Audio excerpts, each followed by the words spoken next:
Kareli બાગના hit and રનના દ્રશ્યો આપણે સૌએ જોયા છે કે કઈ રીતે એક જે રક્ષિત ચોરસિયા વ્યક્તિ છે, જે યુવક છે, એ ગાડી ડ્રાઈવ કરતો હોય છે, અચાનક એક્સિડન્ટ થાય છે, 3 થી 4 લોકોને અડફેટે લે છે, એમાંથી એક મહિલાનું મોત નીપજે છે અને તેમ છતાં એ વ્યક્તિ છે બિંદાસ છે, ગાડીમાંથી ઉતરે છે, સૌથી પહેલા તો એક જ શબ્દ વારંવાર તે રિપીટ કરે છે કે અનધર રાઉન્ડ, હજુ એક રાઉન્ડ થઈ જાય, એ કોઈ છોકરીનું નામ ત્યાં બોલી રહ્યો છે, એ આપણે બધા સાંભળ્યું, અને પછી જે રીતે ઓમ નમઃ શિવાય, જે રીતે મહાદેવનું નામ લઈ રહ્યો છે,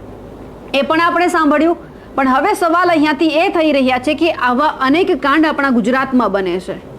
આખા અકસ્માતની અંદર એક નાની માસૂમે પોતાની માતા ગુમાવી છે.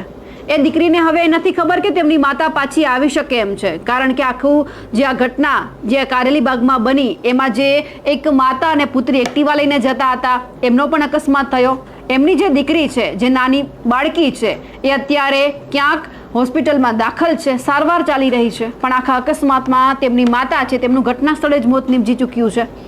હવે જે વ્યક્તિ છે રક્ષિત ચોરસિયા, જે વારાણસીનો છે, વડોદરાની અંદર રહીને લોનો અભ્યાસ કરે છે, અચાનક તે અને તેમના ફ્રેન્ડ સર્કલ ગાડીમાં જતા હતા, ક્યાંક ફૂલ મોજમાં હતા, સાંજનો સમય હતો, અને ક્યાંક એ બધા લોકોએ નશો કરેલો હતો. એટલા માટે કારણ કે વ્યક્તિ આપણને ખબર છે કે જે રીતે ગાડીમાંથી ઉતરે છે, હજુ એક રાઉન્ડ થઈ જાય આવું વારંવાર બોલી રહ્યો છે, મહાદેવનું નામ લઈ રહ્યો છે, એટલે એમને જોતા પહેલી નજરે આપણને બધાને ખબર પડે કે આ નશામાં છે.